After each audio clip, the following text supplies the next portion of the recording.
Nico, thanks so much for doing this. It's good to see you. So look, the reason I'm doing this is because I myself am at a bit of a crossroads in life. I'm trying to figure out what's next. And, I'm just having conversations with people to understand interesting things that they did, especially people that I find have done kind of interesting things in life after maybe having pursued a more traditional path, like the likes of BCG, like you, me, or banking or whatever. And now doing like cool stuff. And I'm just trying to like learn from them what it was like, what that journey was like, as I myself, consider something like that. So thanks for joining again. Welcome. Thanks for having me. And would love to kind of start off with just like, what are you doing these days? Like, how do you spend your time? How do you spend your days? What do you spend your days doing? Great. Thanks so much for having me. I think it's really great you're doing it. I'm a big podcast guy, as I was telling the guys outside, almost on a daily basis. Really?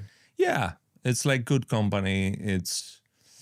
I listen some stuff for fun. I listen some stuff for like staying up to date, etc. Anyway, long story short, you're definitely someone who I thought, this is right up your street. And I would love to listen to just you chatting, you asking questions, you having good conversations. So well done for doing this. Thanks, and man. I'm Appreciate it. really proud to be here. How do I spend my time? Well, these days it's a mix of things. So I didn't manage to tell you guys before, but Amy, my wife's pregnant. Oh, congrats. Yes, thank you very Amazing. much. So there's a long, exciting part of like my day, which is like thinking about that and getting ready and reading a book or two and talking to people about it. And it's really, really fun. So that's definitely the most exciting update and how I spent. Congratulations. Thank you. I'm also running a business. After our lovely time together at BCG, I left and started an active travel business called The Club. Right. And together with some really amazing people, we are essentially designing and delivering some really cool experiences in the active travel space. Yeah. So I've seen the stuff on Instagram, by the way. It looks amazing. Good. I'm glad. Well, you should come travel. You're a paddle player yourself. We're doing a lot in paddle. Yeah. So what I want to say is how I spend my time is a mix of like going to the office and running meetings with our investors and team, etc. But also something that I really, really enjoy doing these days, and that's different to what my previous like professional life used to be. Yeah. I'm not traveling to like meet clients in offices and have presentation. I'm meeting customers in real life sports travel experiences. Yeah. And I guess that's the most like fulfilling part of how I spend my time, because I was in Lisbon last month and I was playing paddle and watching people playing paddle from something that we organized and came to life through that. And we have a big like cycling event coming up, etc. So my time is spent in the real world more. Yeah. And I'm very happy about that as well. Dude, that sounds amazing. And well, first of all, congratulations on, all the good stuff that's going on. But secondly, would love to unpack a bit like how the club came about, right? Because I remember, we worked together. So I remember it was busy times, it was intense times.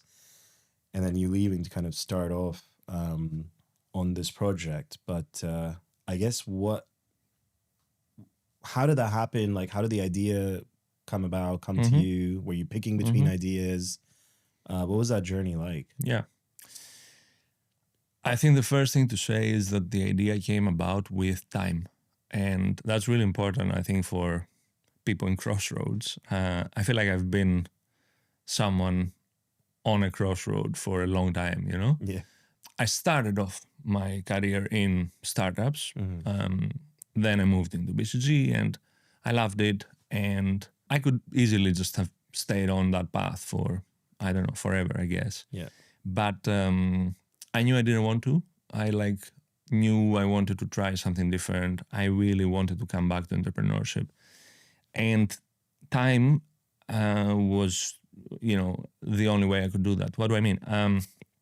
When you are in such a busy lifestyle and you spend meaningful but hours like that are consuming you on a Yeah. day-to-day from work, there's not the space and the time to even like consider options. So I had to take a break. I took a break, 3 months, traveled a bit with my wife, some friends, etc. Went to Mexico, had a lovely time, and my head kind of like cleared up a bit. Mm. And at the back of that, I was very clear that, I'm not going to go back. I'm going to try out launching a business. And then I guess how the club came together. So that specific idea, Yeah. I think that's, and we can get into it.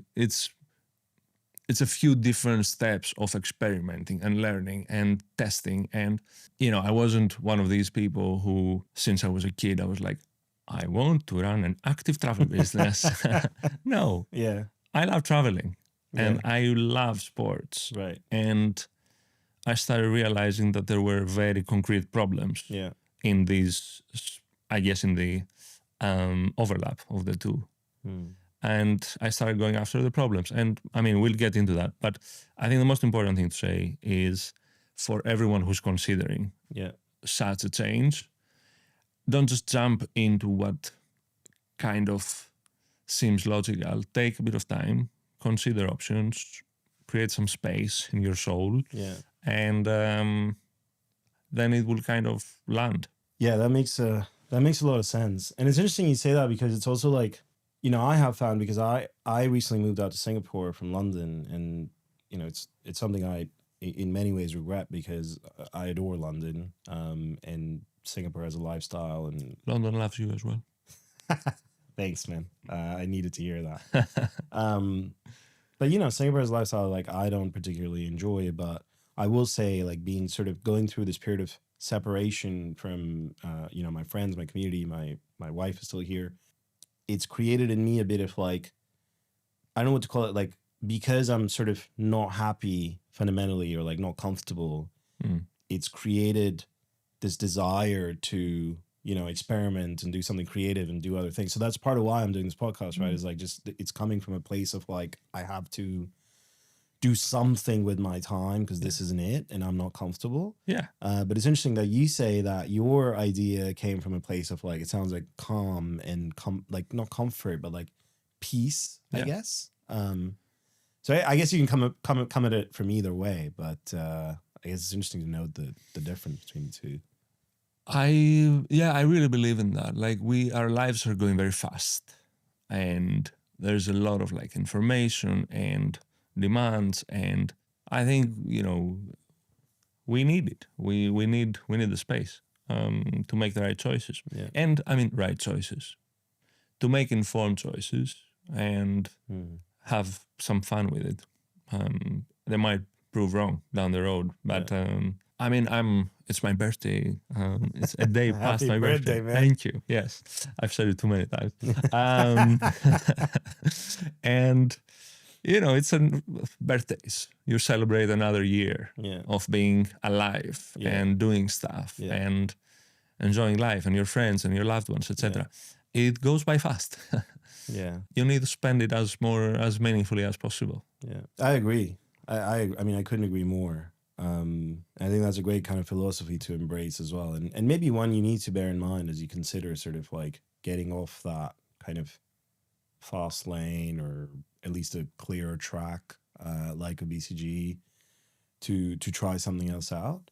Yeah. And I guess on that note, like, how did it feel when you were, because, like, even now, like, having left BCG, I have to say I have very fond memories. I mean, there were tough times, but probably the way the human brain works is you remember the good stuff, right? Yes. And there was a lot of good stuff. And I've done a lot of thinking about like what constitutes a good job as well. And I think for me, the biggest things are that you're having fun, right? Whatever that means. You're learning, you're working with people you like, you're having a good time.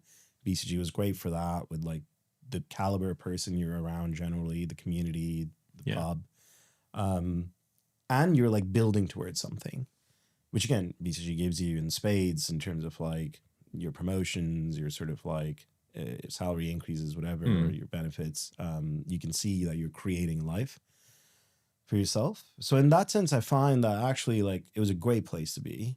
And I guess how did it feel sort of leaving that? And yes, there's a lot of things that are hard about that job, but also leaving the kind of warm embrace or the way that it supports you to go, try this thing out. Was it? I won't put an emotion kind of out there. So you the tell thing me I how would it was. say, as I was hearing you reflect on your experience, it only gets worse. What does the Great. feeling? Yeah, no, like in a good way. The feeling of I can only remember of the fond memories and everything else just gets deleted or sidelined. That only gets like more intense. The fond memories become fonder, and it's been a couple of years for me. It's not been like decades, but I really miss like quite a lot of specific experiences and people, and I wish I could like live it again, like often. What constitutes a good job? I don't know. There's a lot of elements that the job that we had that make the job that we had a really incredible job. The caliber and the I guess even like the softer stuff, the values, the way people operate and collaborate and come together at BCG, I think it's quite unique. That's why these people end up being your friends, like doing podcasts together a couple of years later and spending holidays together, and like that is quite a rare and important thing for someone to get in a job. For me, like people is the most I guess the most important element of it. If you work with people you look up to, you can see yourself like spending time with outside of work as well. It's just for me, it's just bringing me the right energy to go and do it day after day after day, and it's what made it hard to leave. Right now, I think there's more to that because it's work, right? And all of us have a few different things that we want to achieve in our professional life, and it's got to be going somewhere for your development, for your learning, for your next steps, etc. So the problem is, I think fundamentally, and why this is such like a complex conversation, that our parents' generation had 6, 7, 10 choices, really. Fewer white collar choices. And there was just kind of like a path. Obviously, many people ended up being incredible entrepreneurs and had mobility in their career, etc. But like 80, 90% of people became, I don't know, doctors, lawyers, whatever, accountants, etc. And kind of stuck with that path, often at the same place for 50 years, 60 years, retired, life was good. And that fundamentally worked because the promise was get in a university, acquire a degree for yourself, you'll enter a graduate job and you're in the ladder and it's just gonna flow for you from now onwards. And it worked for the majority of people. That fundamentally broke for our generation, I think from 2008 onwards. That's just not possible anymore. People are accumulating student debt, especially in this country. It's just a huge problem. And you probably saw that in Greece as well. Go through. I mean, that's a whole another story. I don't want to touch a raw nerve. That's a huge different discussion. I mean, there was a shock, a macro shock, unlike any other OECD country has seen. We had a 25% GDP contraction in like a few years, which is actually the largest in history. But what I meant to say was, we are navigating, and the next generations even more so, a very complex work environment. And the choices are far from obvious. So the right job, I don't know, I feel a lot more uncomfortable describing it than I was 10 years ago even.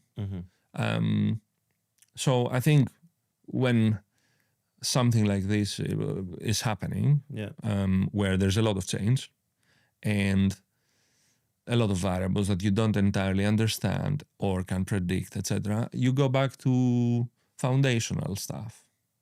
So the people you work with, huge, huge factor to what constitutes a good job.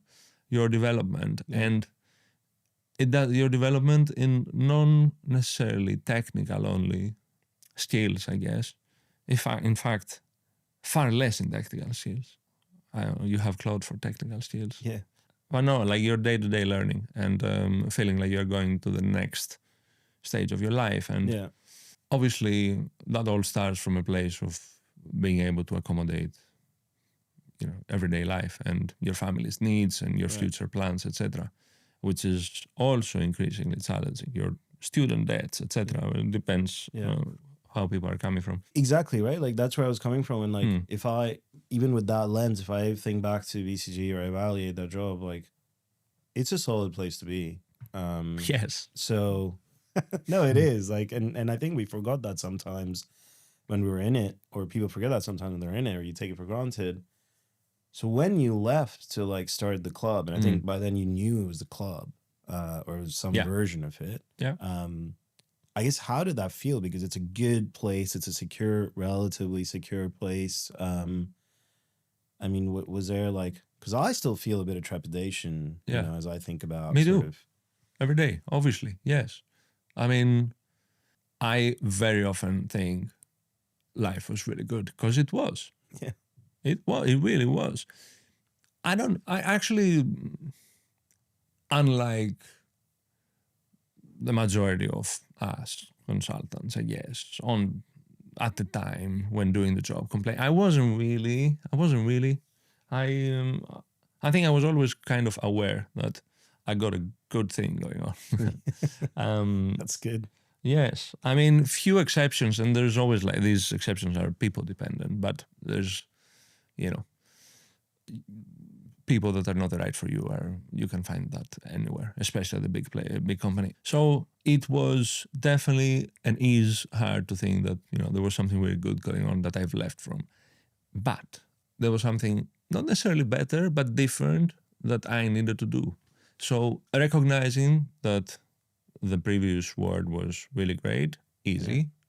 I was doing it live. I'm doing it since, and I don't think I've gotten soft or something. I genuinely thought it was good, but I needed a change.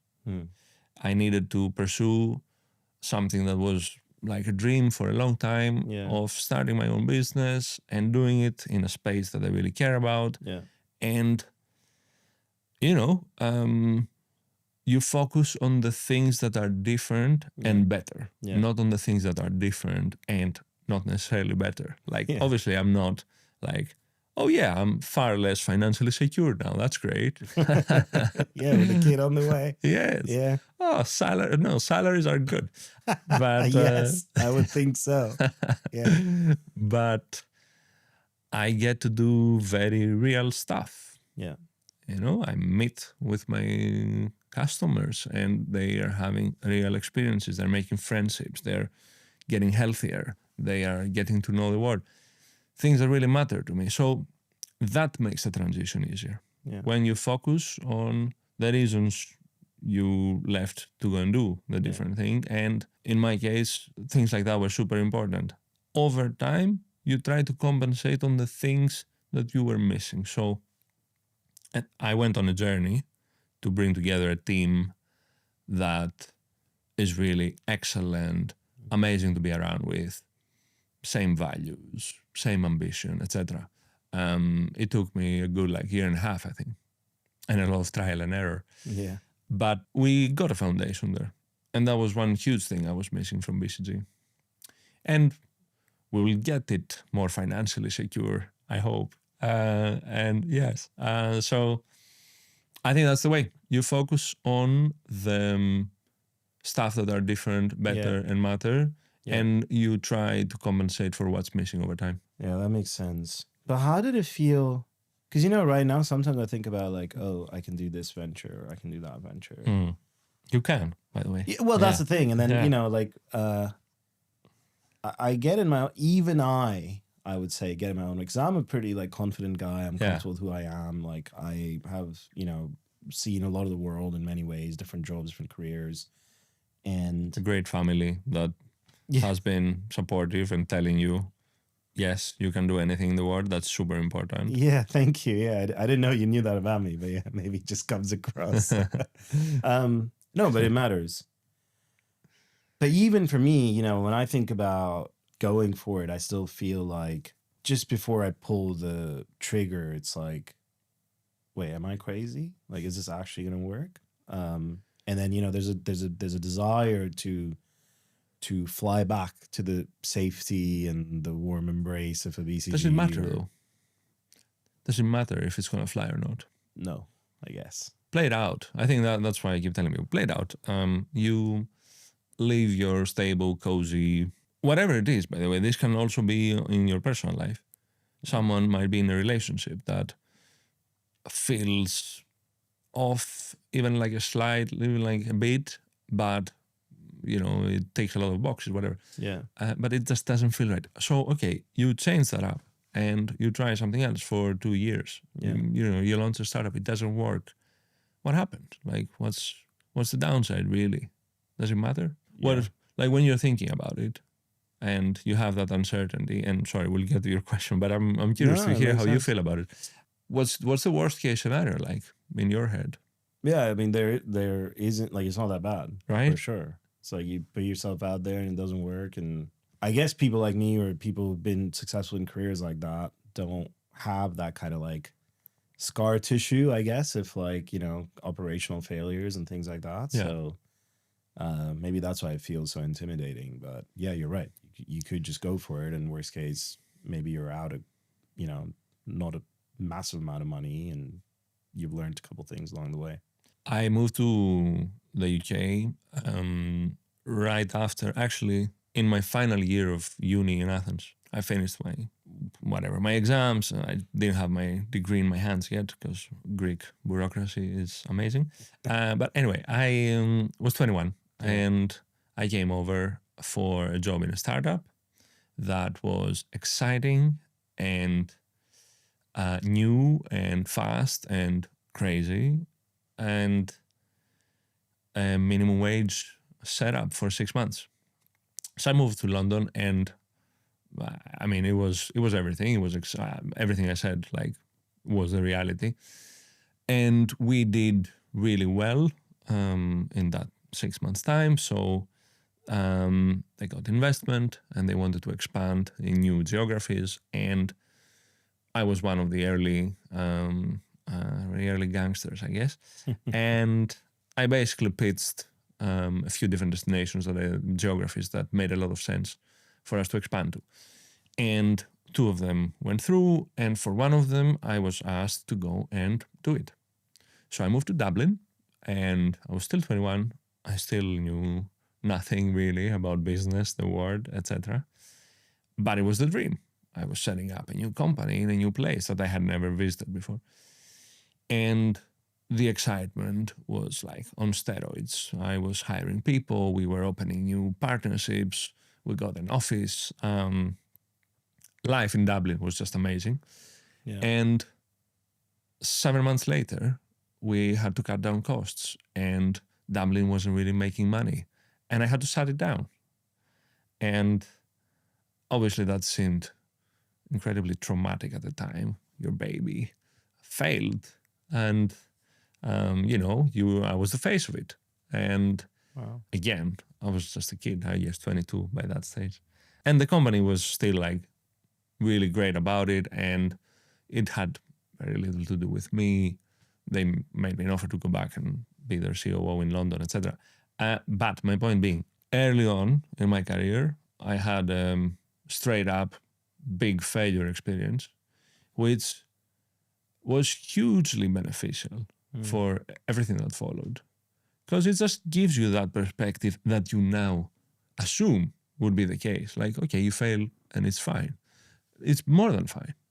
I learned so much. I have so, you know, it's one of those games that you want to go back and play again, and you've thought of what you would do differently, etc. But even if that were to happen and it failed again, I would, you know, I'm grateful for many things in life. That's definitely one of them. Yeah. No, that's super cool that you have that. And Sounds like it's served you well I think as you so. kind of like went on to the club and so on. I want to talk a bit more about the club itself. And first of all, I love what you're doing Thank you. because I think increasingly in a however you might want to describe this world, like fragmented, increasingly always online, always connected. AI is a whole another thing. Frankly, I don't know where I stand on AI. And I don't know if the world knows where it stands on AI, but we're all in this kind of AI arms race to, get it out there and put it everywhere and so on. But I think that's resulting in a lot of people feeling a bit like left behind, left out, anxious. And I think what you're bringing into the world is an opportunity in a way in multiple formats for people to get offline, get out there, have travels, have experiences, have a sense of community, and get back to the fundamentals that matter in terms of the human experience. So, like, massive props to like what you're doing. Love that. But that's kind of my interpretation of the mission. Like, would love to hear from you, like in terms of how that came about. How did the idea? Because where we left in the conversation was kind of like, I wanted to do travel. I wanted to do experiences or sports, travel and sports, and kind of put it together. But sure, there was something more in terms of like the actual crystallization of that in the form of the club. So how did that come about, and what are you guys kind of doing now? It's one of those things that when I talk about, what we're all about, what the problem is, and so forth, it feels like the most obvious story to tell.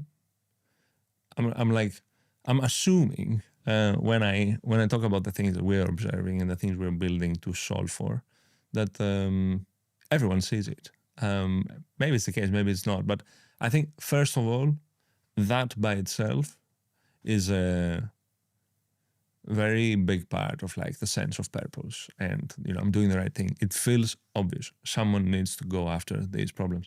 Like you go out in the streets and you're on a bus stop and 5 out of 6 people, you being the 6th, are on their phones. And they're just scrolling like without. And which is so much worse in Singapore, by the way, because it's safe and it's convenient, whatever. Like, and there's no kind of theft. Sometimes I feel now gratitude to the phone thieves of London that actually we're a bit more bought into our environment. But I know you recently. Anyway, let's not digress. It's too soon to have that reflection. I'm still processing my feelings towards phone thieves in London. But no, what I was getting to is we are getting lonelier and lonelier and more disconnected. Like, I know that younger people who are more exposed to that very strongly feel that it's a problem.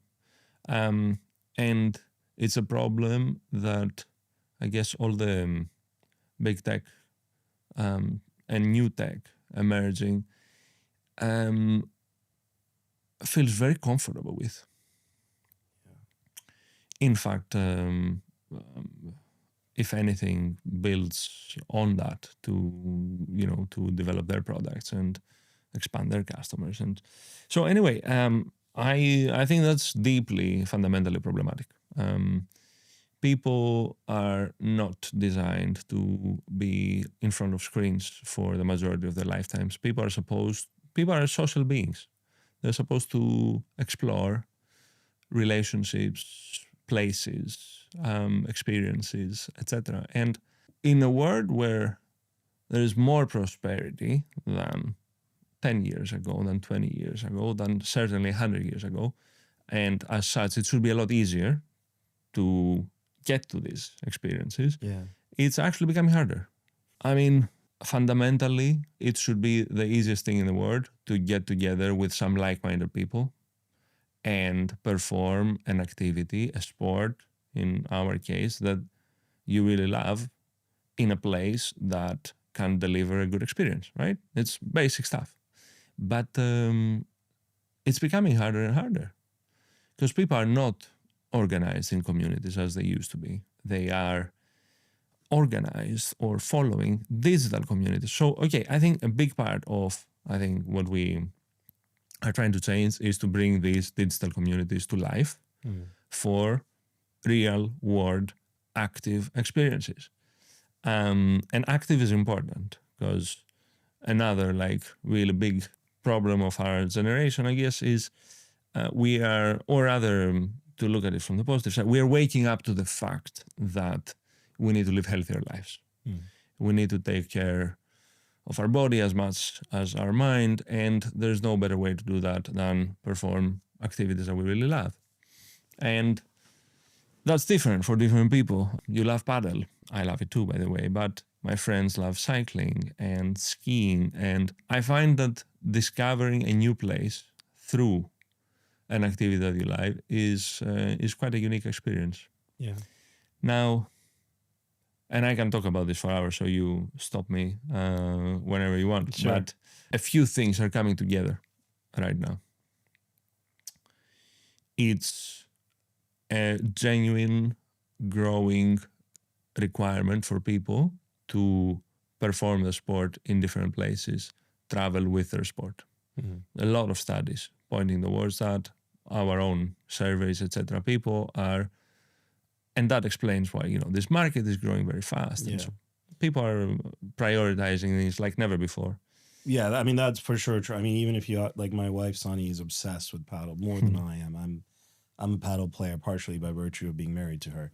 And for sure, our holiday over the winter is, you know, we're going to the Canary Islands, and we've made sure there's a paddle court available, and probably we're going to play every day. Because I guess, you know, you don't always get that much free time. And when you do have free time, it's opportunity to engage with your hobbies or kind of active interests as well. Exactly. So, yeah, I fully kind of relate to that. Exactly. I think in parallel to that, we have a broken infrastructure for such holidays, a lot of fragmentation, you organizing, and you and Sunny active holiday requires you going on 3-4 different platforms, let alone where I think the best kind of experiences come together if you are to do this with other people. If you are to bring a group of similar level, similar like love for the sport, cyclists together to go and cycle in, I don't know, Mallorca or some place that delivers an exceptional cycling experience, the fragmentation is even more intense. So the pieces being disconnected, I think, is a huge problem. And that's actually where the problem, I get where the business idea started formulating for me personally. I was trying to organize our own group active holidays to go and play paddle together, to go and play basketball together, to go skiing together. And I was like, this is too difficult. Why? you know, it's surely all the big travel companies know that this is the case. Yeah. But the problem is that the big travel companies don't really care about problems like that. They care about volume. They care about, you know, mass market, controlling supply and prices, and that works for them. That has been working for them for the last couple of decades at least. So they would never go after a problem that requires synthesizing fragmentation. It's different to their business model fundamentally.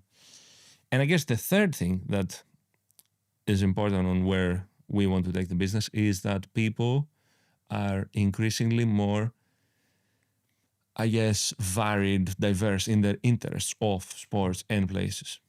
Right.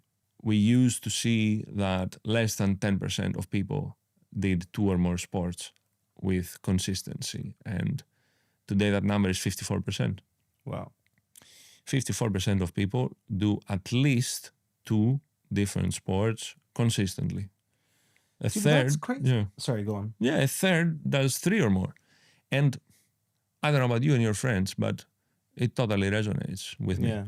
Like I'm playing basketball every week, I'm playing paddle every week. Right. When we can't find 4 people, I'll play tennis, and I love tennis as well. I'll go skiing in the winter, and you know, and it's my life. Yeah. And more people are like that. And why I am saying this is a problem that we really want to go after. There are some wonderful single sport platforms out there for a specific audience and budget. Right. But if you want to do different sports, that's never going to be the one place that you go and solves your problem. So what we're trying to do is also that, offer a platform that a sporty person can just know that, I can go and organize any type of holiday there. Because, they've got good stuff in paddle, and they've got great hotels for like hitting the slopes in the winter, and they've got groups coming together for cycling breaks. So that's also a really important problem that we, I think, uniquely try to address. So 2 questions. One, why do you have a sense for why is it that it's now that these numbers are exploding in terms of like how many sports people are playing? I mean, these sports have been around forever. Yes. Right? Like, I always loved sports growing up. You did too. And, why is it now that people are kind of suddenly, is it post-COVID? Is it like, I don't know, what is it? And then secondly, maybe unrelated, is why the focus on travel? Like, does your platform also, like a Playtomic that we use for everyday paddle bookings, like is that an kind of focus for you guys as well? Yeah, I'll tell you. On your first question, there's definitely a generational aspect to it. It's what we were saying before about jobs, right? Our parents had specific paths and a stable routine and professional life, but also then active life, right? My parents were sporty people, but they loved one sport, and they played that sport every week or two. And they were okay with that because the rest of their life was also quite similar in that sense. We are blessed and cursed as a generation, and people younger than us, with the abundance of choice. And when you activate your choices and you get out in the world and you try different things, what is there not to love about skiing in the winter and surfing in the summer and paddle all year long?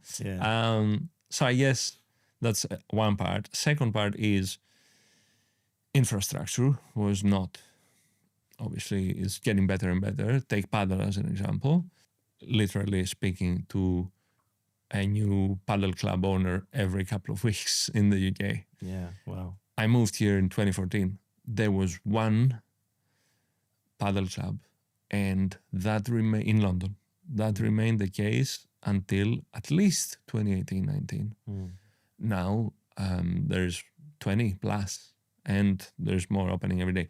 So there are new sports coming, exciting sports with new infrastructure, and people get more access to them, and that also contributes to it.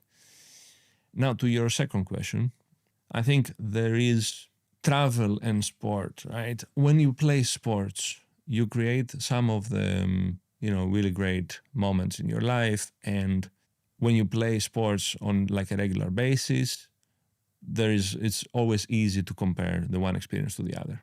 And that's great.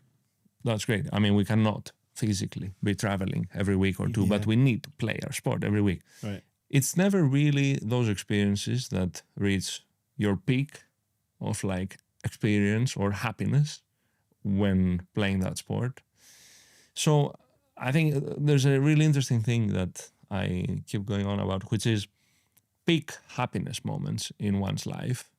If you take out the birth of your child or your wedding, etc., the thing that keeps coming back on like different studies is different experiences combining a new place, activity, etc., etc. So I was like, okay, why don't we go after a problem that's not been solved, and it's going after the big moments of life, right? Because we'll play, and Playtomic is great. We'll join again through Playtomic, and we'll play on Sunday, and it's going to be really good fun, and we're going to have a pint. And on Monday, we might or might not reference that. But I promise you, we go to Madrid to train with our coaches there, and we go out in Madrid and meet new people and visit the Prado and so forth and so forth.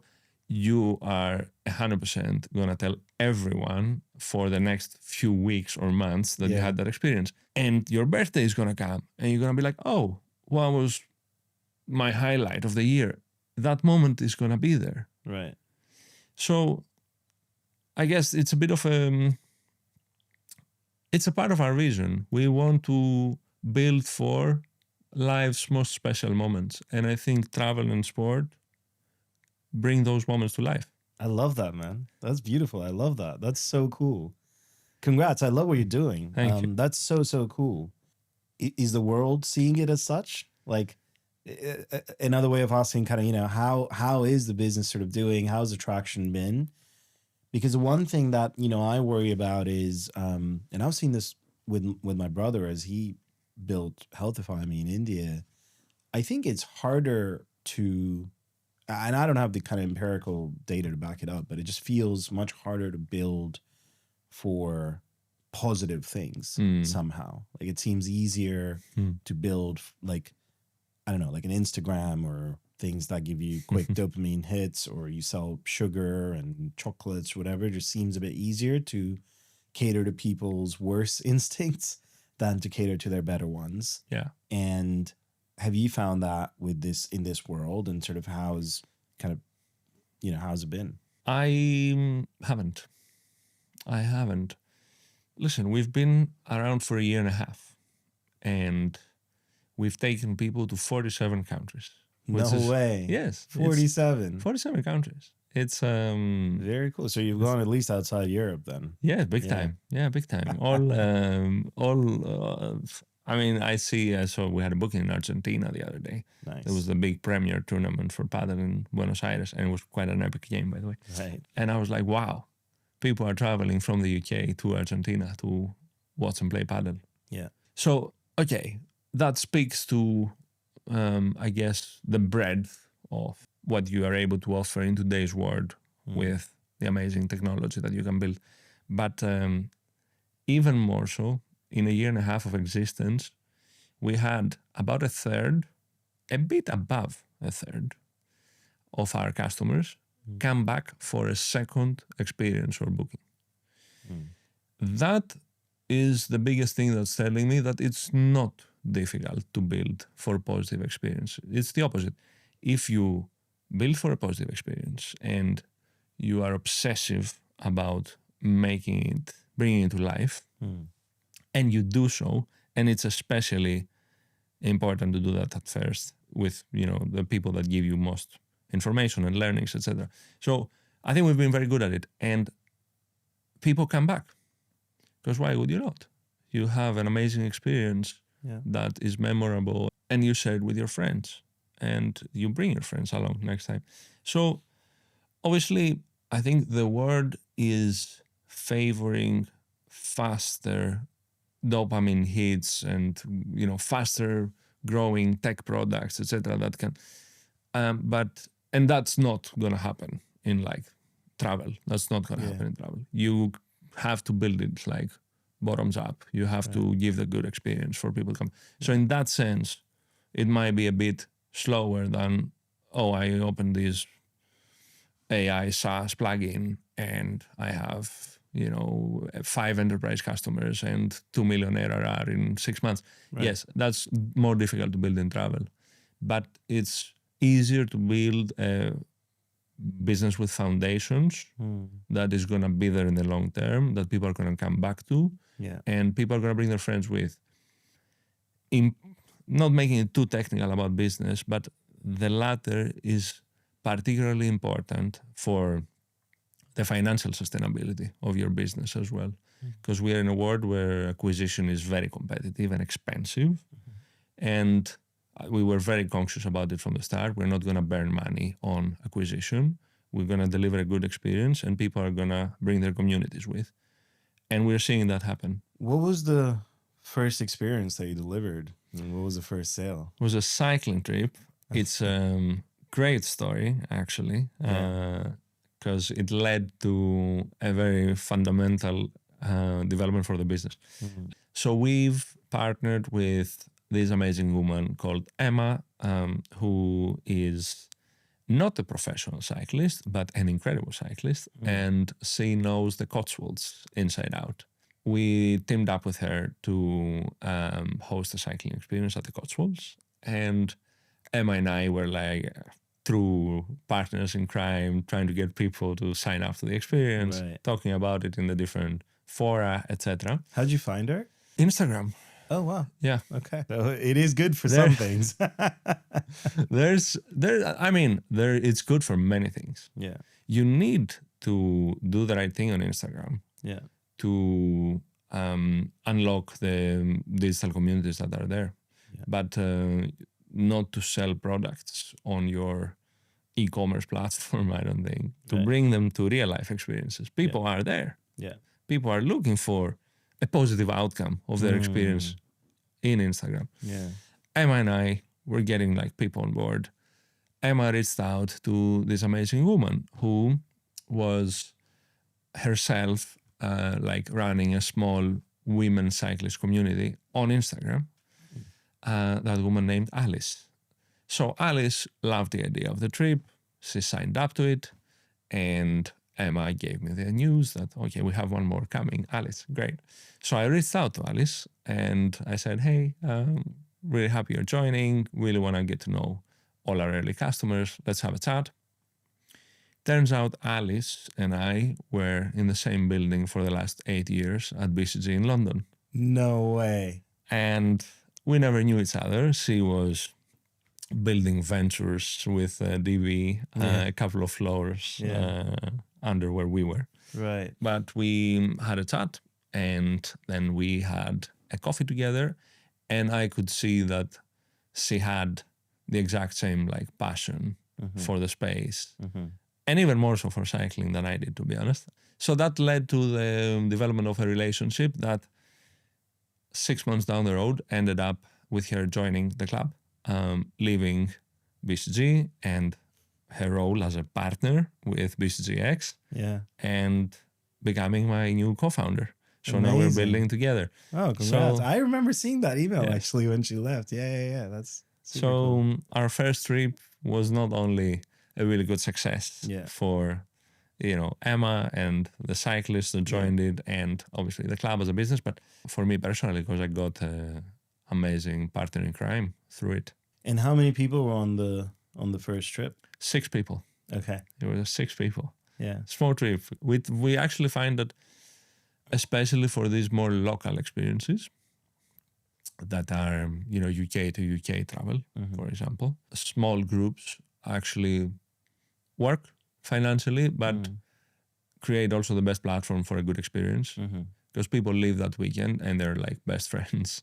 And we had people that joined a trip in like November, then bring 2 more friends in the next March version of it, etc., etc. So sometimes small, more intimate groups actually make a lot of sense. And how did it feel? Like getting that, I guess that's the first time, like getting revenue and, serving an experience and I guess iterating. And it's one of those moments. Calling it a product is kind of crude perhaps, but it is in a way product development and innovation when it comes to the experience of space. There's nothing like it. Honestly, there's nothing like it. The dopamine hits that you're getting as an entrepreneur are rare, but they are intense, they are long-lasting, and they are real. And I guess that's one of we're talking about the differences between being a management consultant and an entrepreneur. That's one of the key differences. When you have a big launch, when you have your first customer, when you have a big booking, when you have an exciting partnership coming to life, the celebration of these moments is unlike anything else in my previous life, really. It feels awesome. It's and again, it's even more awesome when you get to experience it firsthand.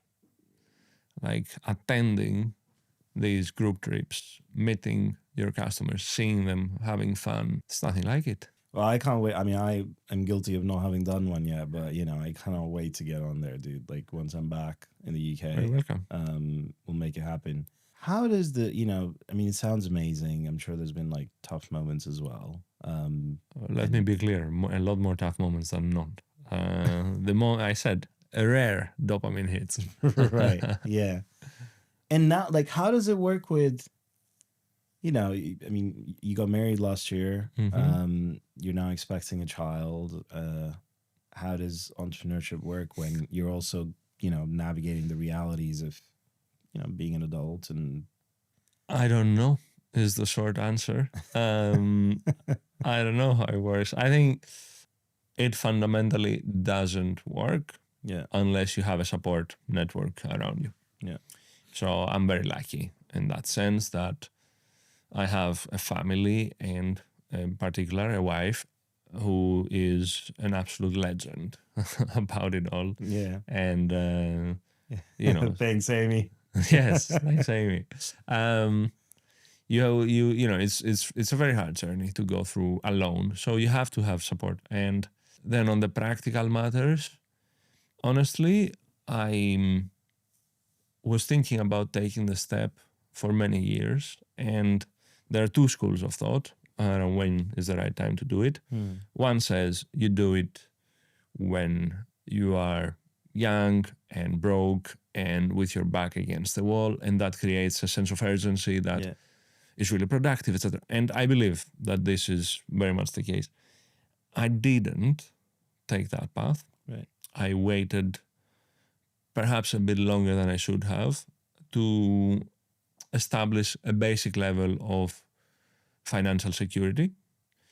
And that actually worked really well for me because I worry about, I worry about the future, as I guess we all do, but I have been able to live a good quality life while not being distracted from what I need to do to build the company.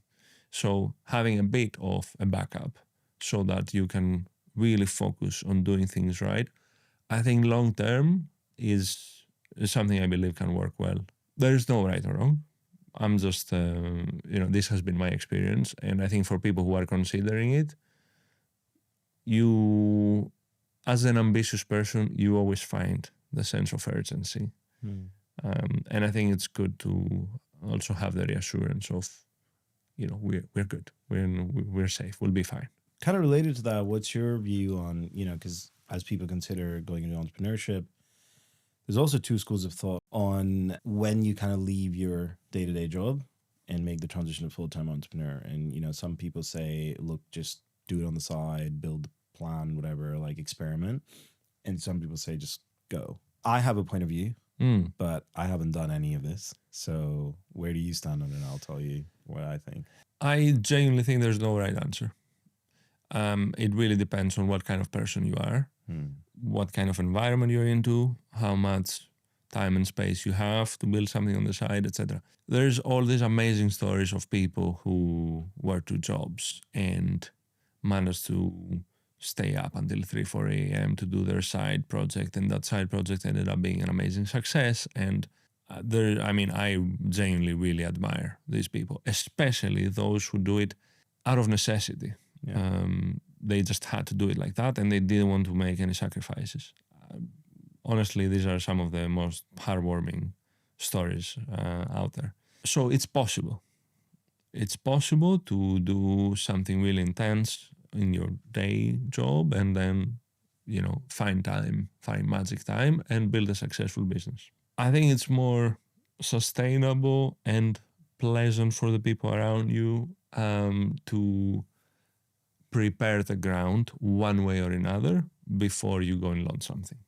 Because, launching something is inherently uncertain and tough. So if you don't really have a foundation or a direction before you start, I think this can be a recipe for disaster. And frankly, it's why a lot of people drop out of, trying something entrepreneurial.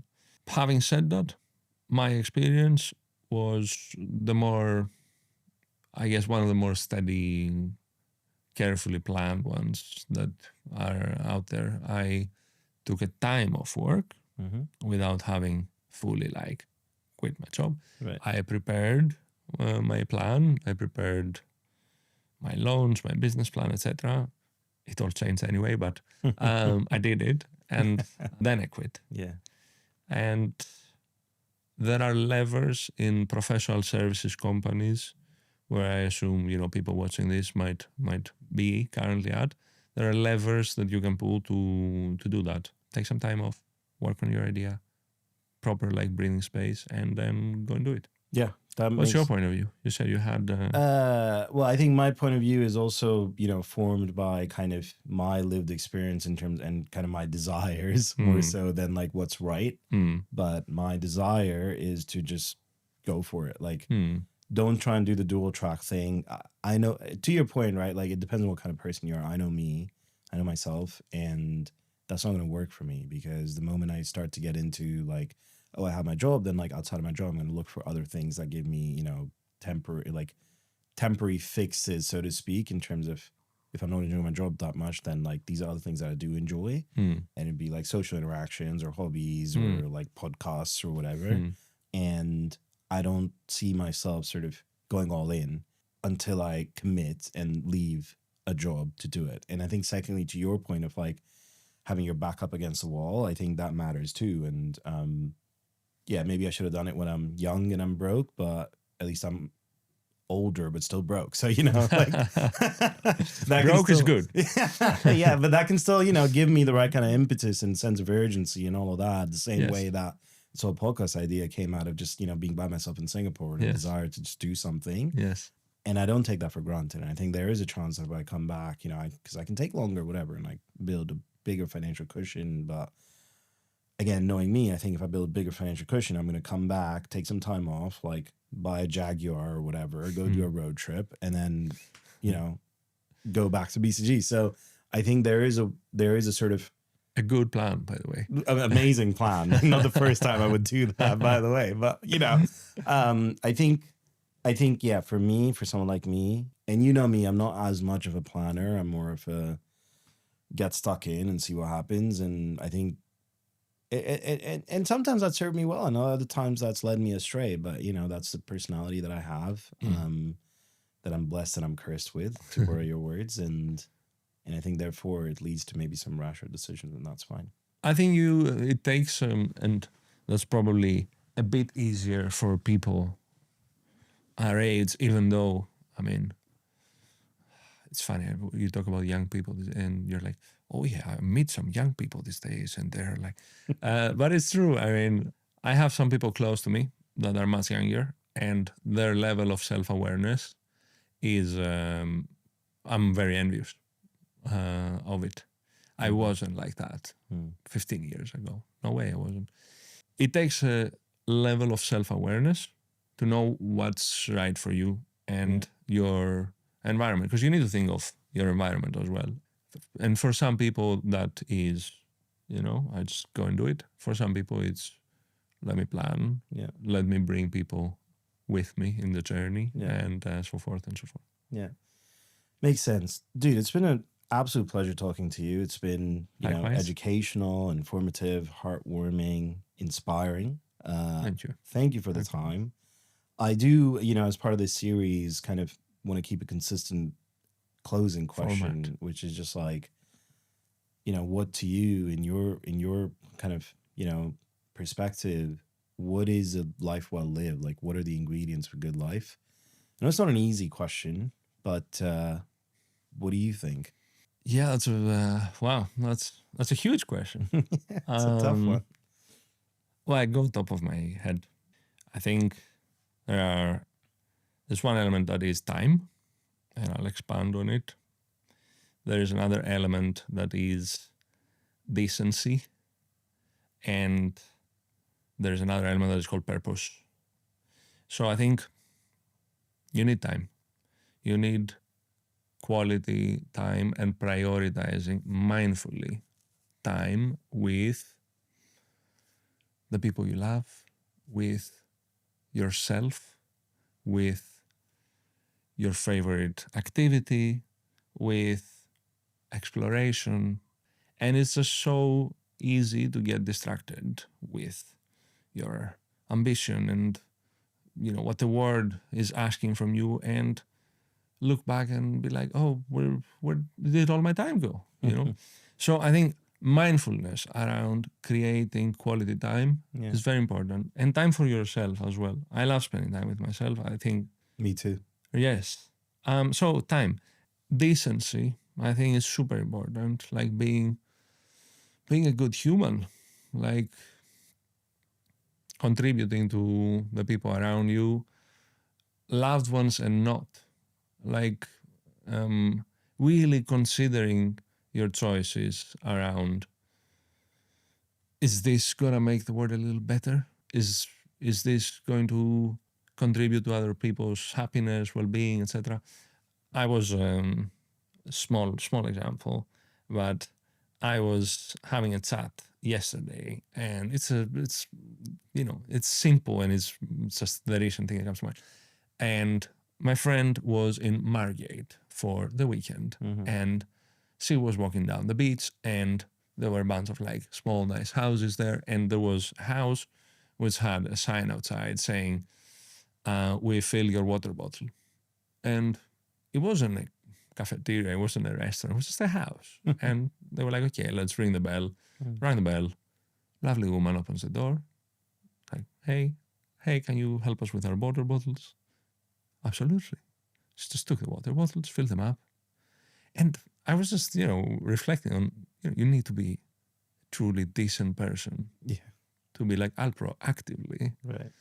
But yeah, closing the parenthesis, I think really important. To be a good egg. And then finally, purpose.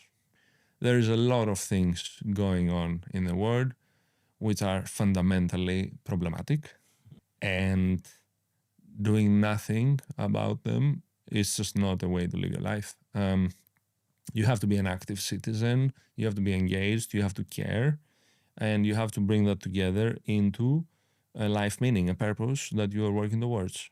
Being consistent with your values, including being open to adjusting these values and learning and improving, but really going towards outcomes that contribute to the things that you care about and that make the world a better place. I think that's, I could say a lot more things, but I think these are three components of a good life, of a good, purposeful, meaningful life. Yeah. No, those are great perspectives, great components, and I can tell that you're living your perspectives and living your values as well. I can also tell that I'm talking to a man who comes from a country that, gave us democracy at the beginning of it all. So, man, thanks so much. It's been a pleasure having you, and all the best with the club. Going to jump on that ASAP. And I can't wait to see for myself what some of these experiences are like. All the best with the podcast. I loved it. And let's do one next year after you've hit your first 1 million in subscribers. Let's do it, man. Thank you. Super.